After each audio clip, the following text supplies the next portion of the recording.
नमस्कार दोस्तों, जय हिंद, वंदे मातरम। सभी प्यारे मित्रों का वेलकम, अभिनंदन है टीटी फैमिली शिक्षकों के परिवार जायसवाल कोचिंग सेंटर पर, पावर्ड बाई शिक्षा ही प्रकाश है। दोस्तों, मैं आपके साथ जायसवाल सर आप सभी का स्वागत अभिनंदन करता हूं, वेलकम करता हूं। टीटी फैमिली शिक्षकों के परिवार की बात कर रहे हैं। बात करेंगे दोस्तों इस सेशन, इस प्रैक्टिस सेट नंबर 8 है, आपका 8वां प्रैक्टिस सेट है। इस प्रैक्टिस सेट में संस्कृत शिक्षा शास्त्र की बात करेंगे, Sanskrit pedagogy practice set number 8 की बात करेंगे, संस्कृत भाषा की बात करेंगे। संस्कृत भाषा में हर एक क्वेश्चन, हर एक कंसेप्ट करने वाले हैं। 15 बेहतरीन क्वेश्चन करेंगे इस सेशन, इस प्रैक्टिस सेट में, जैसे आपके एग्जाम, जैसे आपके पेपर पर पूछे जाते हैं। तो चलिए, क्या आप तैयार हैं इन 15 बेहतरीन प्रश्नों को अटेंड करने के लिए, प्रैक्टिस करने के लिए? अपना फीडबैक जरूर करके बताइए कि 15 में से 10 प्लस स्कोर है, 12 प्लस स्कोर है, या 15 आपका स्कोर है। सभी कमेंट कीजिएगा।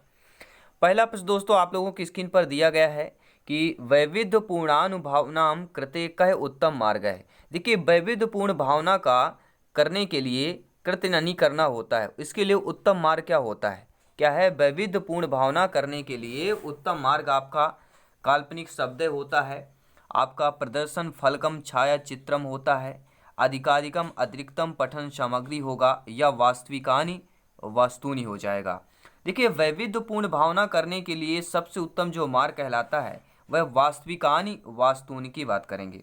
वास्तविक सबसे आप लोग सभी लोग परिचित होंगे कि देखिए, जो वैविध्यपूर्ण अनुभव करने का उत्तम मार्ग होता है वास्तविक वस्तुएं।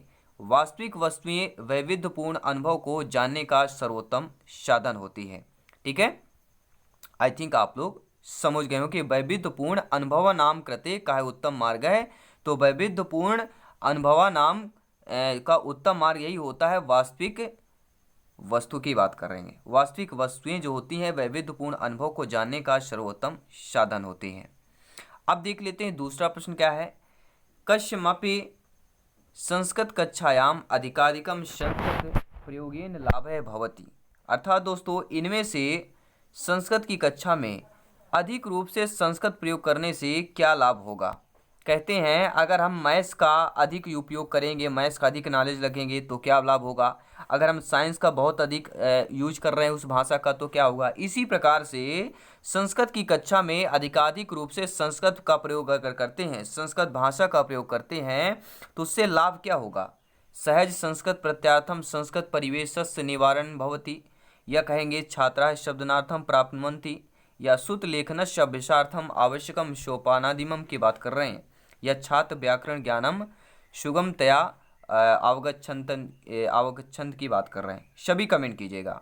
देखिए, संस्कृत की कक्षा में अधिकाधिक संस्कृत का प्रयोग लाभ इसलिए होता है, इससे क्या होता है? सहज संस्कृत प्राप्त्यर्थम संस्कृत परिवेश निर्माणम भवति। सहज रूप से संस्कृत को, संस्कृत भाषा को प्राप्त करने के साथ साथ ही संस्कृत परिवेश का निर्माण होता है। अगर हम हिंदी में समझें कि किसी संस्कृत कक्षा में अधिकाधिक संस्कृत के प्रयोग से यह लाभ होता है कि सहज संस्कृत प्राप्त करने हेतु संस्कृत परिवेश का निर्माण होता है। आई होप आप लोग अच्छे तरीके से समझ पा रहे होंगे, और वीडियो को एक बार दिल से अवश्य लाइक कर देंगे। बहुत बहुत धन्यवाद प्यारे साथियों का, भावी अध्यापक अध्यापिकाओं का। तीसरा प्रश्न, बेहतरीन प्रश्न आप लोगों की स्क्रीन पर दिया गया है कि भाषा अधिगमनार्थम अभिवृद्धि निर्माण हितो आवश्यकम अस्ति। अर्थात दोस्तों, भाषा अधिगम में अभिवृद्धि का निर्माण के हेतु आवश्यक होगा प्रयोजनात्मकम कार्यम तदधिकृत परिचर्चा अनुभवानाम च मित्रैः सह आदान और प्रदानम विषम परिस्थिति निर्माणम तस्मिन् च सामूहिकं कार्यम, यह संस्कृत कलांसे प्रधानाचार्यस्य अनुमत्या उद्यान विहार है, यह गीता गायनम कलात्मक कार्यम चा की बात कर रहे हैं। देखिए, भाषा अधिगम में अभिवृद्धि निर्माण हेतु आवश्यक जो होगा वह होगा गीता गायनम और कलात्मक कार्य। गीत का गायन करना और कलात्मक कार्य करना भाषा अधिगम के लिए अभिवृद्धि निर्माण हेतु आवश्यक होता है। डी ऑप्शन सही हो जाएगा। चौथा प्रश्न, बेहतरीन प्रश्न दिया गया है कि भाववाच्यात्मक क्रियापदस्य उदाहरणम अस्ति। देखिए, भाववाच क्रियात्मक जो पद होते हैं उनका उदाहरण आपको बताना है। किसकी बात कर रहे हैं? भाववाच क्रियात्मक पद की बात कर रहे हैं। भोजनम खदाति, लेखम लिखति, नृत्यम करोति, या हसत की बात कर रहे हैं। देखिए, तो भाववाच्य जो क्रियापद होगा वह उदाहरण हमारा लेखम लिखति हो जाएगा। भाववाच्य क्रियापद, इसको जानेंगे कैसे। देखिए भाववाच्य केवल अकर्मक धातुओं से होता है, और यहाँ पे लेखम लिखति, यहाँ पे आपका अकर्मक धातु हो जाएगा। क्या होगा? लेखम लिखति क्या हो जाएगा? अकर्मक धातु। तो भाववाच्य का क्रियापद उदाहरण क्या हो जाएगा? लेख को लिखना। तो भाववाच्य केवल अकर्मक धातुओं से ही होता है, ये आपको ध्यान देना है।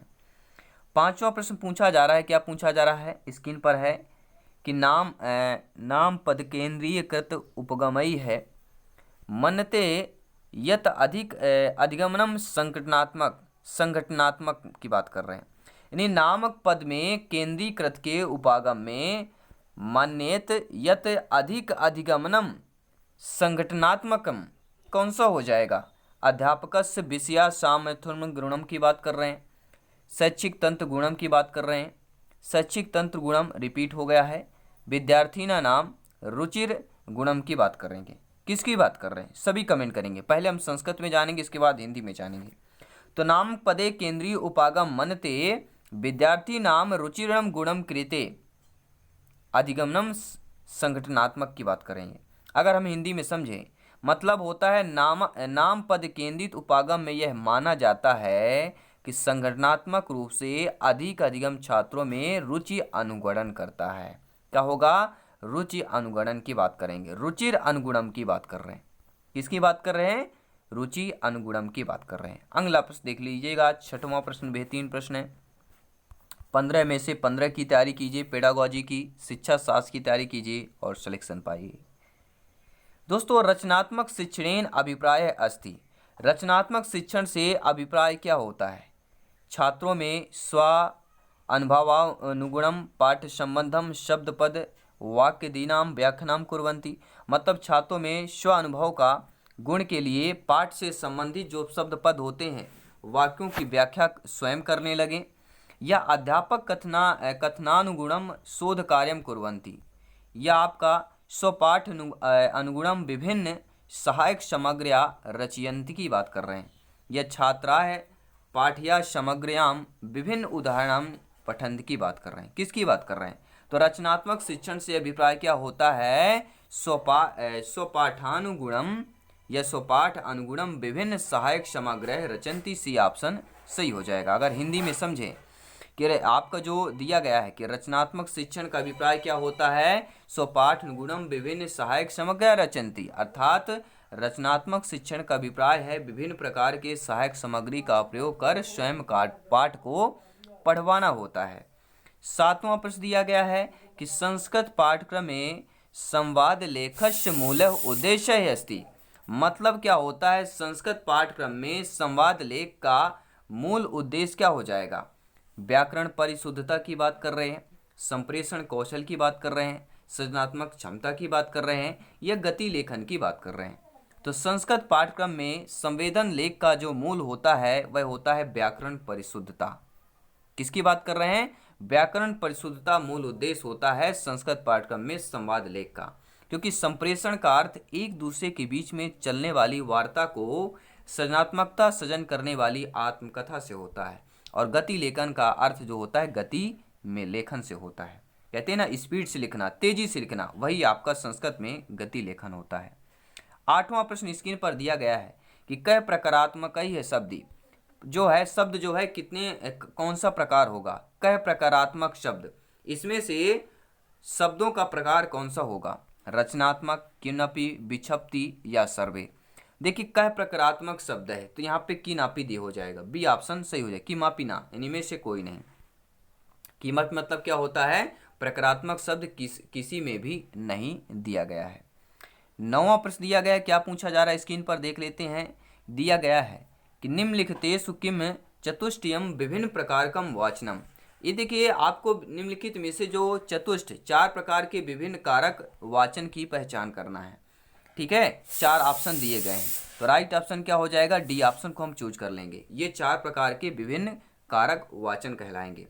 पहला है विगावलोकनम, अवलोकनम, व्यापकम और गहनम। ये आपको ध्यान देना है। किसकी बात कर रहे हैं? उक्त वाक्यों में चतुष्ट भिन्न प्रकार का वाचन विगावलोकनम है, अवलोकनम है, व्यापकम है और गहनम है, और इन सबके वाचन में भिन्नता होती है। 10वां प्रश्न दोस्तों आप लोगों की स्क्रीन पर है। सभी मित्रों को जय हिंद, वंदे मातरम, इंकलाब जिंदाबाद। एनर्जी को डाउन नहीं करना है, एनर्जी बरकरार है दोस्तों, सिलेक्शन का रास्ता बरकरार है। अपने ड्रीम्स को पूरा करने के लिए फुल एनर्जी लगा दीजिए, पूरा एक बार पूरी तैयारी कीजिए, जोर लगाइए और सिलेक्शन पाइए। जी हाँ, जी तोड़ मेहनत कीजिए। 10वां प्रश्न कह रहा, प्यारा सा प्रश्न है कि औपचारिक परिवादनात्मक प्रत्यय परिवादस्य वर्णम प्रायः कुत्र केते। अर्थात दोस्तों औपचारिक परिवादात्मक में पत्र में क्या होता है, परिवादस्य वर्णम प्रायः कुत्र केते कहाँ पर किया जाता है। तो औपचारिक रूप से परिवादात्मक में पत्र में जो है अंत में किया जाता है वर्णन, अभिवादन में किया जाता है, द्वितीय अनुच्छेद में किया जाएगा या प्रथम अनुच्छेद में किया जाता है। तो देखिए पत्र जब परिवार के लिए लिखा जाता है या वर्णन किया जाता है तो औपचारिक रूप से जो है परिवादात्मक का जो किया जाता है वह कार्य अंत में किया जाता है। कहाँ पर किया जाता है, क्या मैं सही बोल रहा हूँ? नहीं दोस्तों, द्वितीय अनुच्छेद में किया जाता है। और ये द्वितीय अनुच्छेद क्या है आप लोग समझ गए होंगे कि औपचारिक एवं परिवादात्मक पत्र के परिवाद का वर्णन जो है द्वितीय अनुच्छेद में किया गया है। 11 नंबर प्रश्न जान लेते हैं। 10 प्रश्न हम ऑलरेडी कर चुके हैं और हमें 5 प्रश्न और करना बाकी है। टोटल 15 प्रश्न करेंगे। शिक्षा शास्त्र, संस्कृत पेडागॉजी की बात कर रहे हैं, संस्कृत भाषा की बात कर रहे हैं दोस्तों। व्याकरण शिक्षण संबंध युक्त युक्तम परिदृश्यम किम। व्याकरण शिक्षण से संबंध जो युक्त होती है वह आपको कैसी होगी? व्याकरण नियमान अवगुणार्थम अन्वेषणार्थम च छात्रैः प्रेरणीया है। व्याकरणात्मक संरचना अभ्यास कृते अतिरिक्त नामानाम अभ्यासानाम आवश्यकता अस्ति। यह दोस्तों कह रहे हैं व्याकरण नियमानाम प्रयोगार्थम संप्रेषणात्मकानि कौशलानि परिसीमितानि भवन्ति की बात कर रहे हैं। यह हम ऑप्शन नंबर डी की बात कर रहे हैं। व्याकरण नियमानाम सिद्ध्यर्थम लेखन कौशल अभ्यासय और समीचीन उपाय की बात कर रहे हैं। सभी कमेंट करेंगे। देखिए व्याकरण शिक्षण में संबंध युक्त युक्तम परिदृश्यम की बात कर रहे हैं, पहला ऑप्शन चूज कीजिएगा। व्याकरण नियमानाम अवगुणार्थम अन्वेषणार्थम चा छात्रैः प्रेरणीया है। अगर हम हिंदी में समझें तो आप लोगों क्या बोलेंगे कि व्याकरण शिक्षण से संबद्ध जो युक्त परिदृश्य व्याकरण नियमों का अवगमन एवं अन्वेषण कर छात्रों को प्रेरित करना है और इससे छात्रों में व्याकरण के प्रति रुचि भी की वृद्धि करना है। आई होप आप लोग समझ पा रहे होंगे। 12 नंबर प्रश्न दिया गया है, प्यारा सा प्रश्न है कि छात्रैः स्वाध्यायार्थम प्रेरिताय भवेयुः इत्यर्थम का उपाय समीचीनम। दोस्तों छात्रों में स्वाध्याय को प्रेरित करने के लिए इनमें से कौन सा उपाय सर्वथा उचित होगा? भाषा कौशलानम संदोनार्थम प्रयोजनात्मक कार्यस्य गृहस्य व अधिकाधिकम उपयोगी है। यानी भाषा कौशल के संशोधन का प्रयोजन के रूप में कार्य का गृह कार्य और अधिकाधिक उपयोग करना। छात्रों में समयो निर्णयान स्वीकार्यो इतंति तेना प्रोत्साहिता। छात्रों में ये सभी निर्णय जो है स्वीकृत करना ये जो है प्रोत्साहन नहीं करता है। तो निगेटिव ऑप्शन तो हमें पूछा नहीं गया है तो निगेटिव होगा ही नहीं। हमारा राइट ऑप्शन हो जाएगा छात्राय अधिकाधिकम जिज्ञासवैः भवेयुः इत्यर्थे ते प्रोत्साहिना। छात्र जो है अधिकाधिक रूप से जिज्ञासा प्रवृत्ति के अगर हैं तो ये हमें क्या है प्रोत्साहित करती है। अगर हम हिंदी में समझें कि छात्रों को स्वाध्याय हेतु प्रेरित होना चाहिए, इसका कौन सा उपाय होगा? इसका संप्रति प्रश्नगत सही उपाय है कि छात्रों को अधिकाधिक जिज्ञासु होना चाहिए। कैसे होना चाहिए? छात्राय अधिकाधिकम जिज्ञासवैः भवेयुः। छात्रों को अधिकाधिक रूप से जिज्ञासु प्रवृत्ति का होना चाहिए। तो आपका डी ऑप्शन सही हो जाएगा। 13वां प्रश्न क्या दिया गया है? प्रश्न यह है कि श्रवण बोधे सामर्थ्यम अस्ति चेत।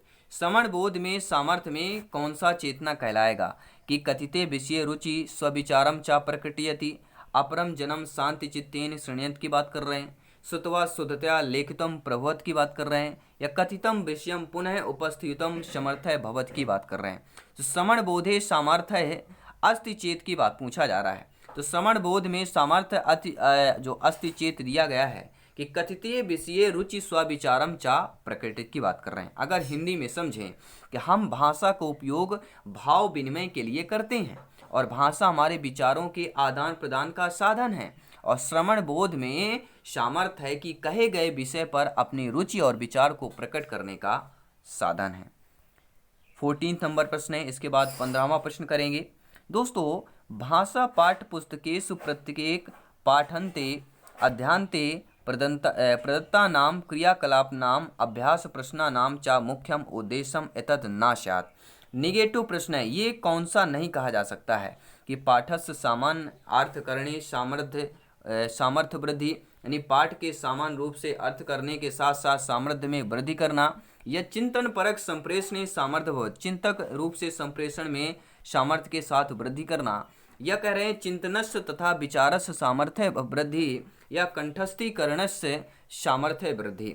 कौन सा यहाँ पे नहीं होगा, निगेटिव प्रश्न पूछा गया है। देखिए पाठ पुस्तक प्रत्येक में या भाषा की पाठ पुस्तकेषु प्रत्येक के पाठ के अंत में, अध्याय के अंत में, अध्ययन करने के अंत में, प्रदत्ता नाम क्रियाकलाप के अंत में, अभ्यास प्रश्न के मुख्य उद्देश्य में कौन सा नहीं होगा, कंठस्थीकरण सामर्थ्य वृद्धि।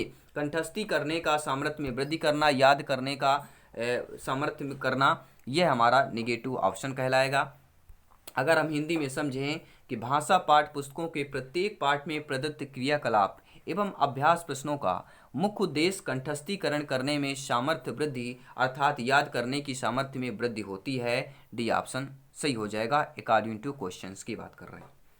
15वां प्रश्न है इस सेशन का प्रैक्टिस सेट नंबर 8 का। इससे पिछले प्रैक्टिस सेट देखना चाहते हैं तो संस्कृत पेडागॉजी प्रैक्टिस सेट का आपको चैनल को विजिट करना है, प्लेलिस्ट मिल जाएगा। हर एक क्लास हर एक कंसेप्ट आपको फ्री में मिलता रहेगा। फ्री में नोट्स PDF फाइल प्राप्त करें, ज्वाइन करें आज ही। टेलीग्राम चैनल में सर्च करें जायसवाल कोचिंग सेंटर, वहाँ पे सारी क्लास हर एक क्लास का आपको विथ हमारी जो क्रिएट यानी जायसवाल सर की जो क्रिएट हुई है PDF फाइल जो हम पढ़ाते हैं, ये सारा PDF आपको मिलने वाला है। क्योंकि ये राष्ट्र हित में TT परिवार है, शिक्षकों का परिवार है, आपका परिवार है। बस आप लोग सपोर्ट, लाइक, प्यार, स्नेह बनाए रखें। आइए कंप्लीट करते हैं 15वें प्रश्न को कि छात्रा है गरुण विषय एकाम कविताम पठितुम आरंभते। छात्र जो है गरुण विषय की एक कविता का पढ़ना आरंभ करता है। पठनात् पूर्वम, पढ़ने के पहले जो है शिक्षकस्य महत्वपूर्णम कार्यम अस्ति। पढ़ने के पहले शिक्षक का महत्वपूर्ण कार्य क्या होता है। आप सभी लोग भावी अध्यापक अध्यापिकाएं हैं, तो एक कोई छात्र है जो गरुण के विषय में एक कविता का पढ़ने का आरंभ करता है, लेकिन पढ़ने के पूर्व शिक्षक यानी आप लोगों का क्या कार्य होना चाहिए। महत्वपूर्ण कार्य की बात कर रहे हैं। क्या कार्य होगा कि छात्रान प्रति कठिन शब्दानाम अर्थ ज्ञानाय कथनम। छात्रों के प्रति जो है छात्रों में कठिन शब्द का अर्थ ज्ञान के लिए बोलना, या हम कह रहे हैं कवे विषय अधिकम विवरण छात्रे वही दातव्यम की बात कर रहे हैं, या कवितायाम विद्यमानम कठिन शब्दाम रेखांकित कर्तुम छात्रन प्रति कथनम। गरुण विषय छात्रन प्रति चर्चा कृते कथनम। देखिए चर्चा करना बहुत जरूरी है। कोई भी पाठ या चर्चा हम कर रहे हैं उसके लिए चर्चा करना बहुत जरूरी है। कोई भी चीज़ अगर हमें कहीं जाना है, कहीं भी प्लानिंग कर रहे हैं मैरिज की, शादी की, तो हमें चर्चा करते हैं कि इसको यहाँ जाना है, उसको वहाँ जाना है, आपको यहाँ जाना है, कब आना है। चर्चाएँ करना, प्लानिंग करना बहुत ही ज़रूरी होता है। कोई भी कार्य प्लानिंग के बिना अधूरा हो रह जाता है। ठीक है, तो गरुण विषय छात्राम प्रति चर्चाएं कृते कथनम, डी ऑप्शन सही हो जाएगा। तो दोस्तों इस सेशन में हमने 15 प्रश्न किए, संस्कृत पेडागॉजी के बेहतरीन प्रश्न किए, शिक्षा शास्त्र के प्रश्न किए, संस्कृत भाषा में प्रश्न किए। अब आप लोगों को कैसा लगा फीडबैक कमेंट करके जरूर बताइए। और 15 में से आपने इसको 10+ किया है, 12+ किया है, या 15 किया है, आपको कमेंट के माध्यम से नीचे बताना है। और आपको यहाँ पे रिप्लाई मिलेगा, कमेंट का रिप्लाई मिलेगा, सारा कुछ मिलने वाला है। क्योंकि आपका TT फैमिली है, शिक्षकों का परिवार है।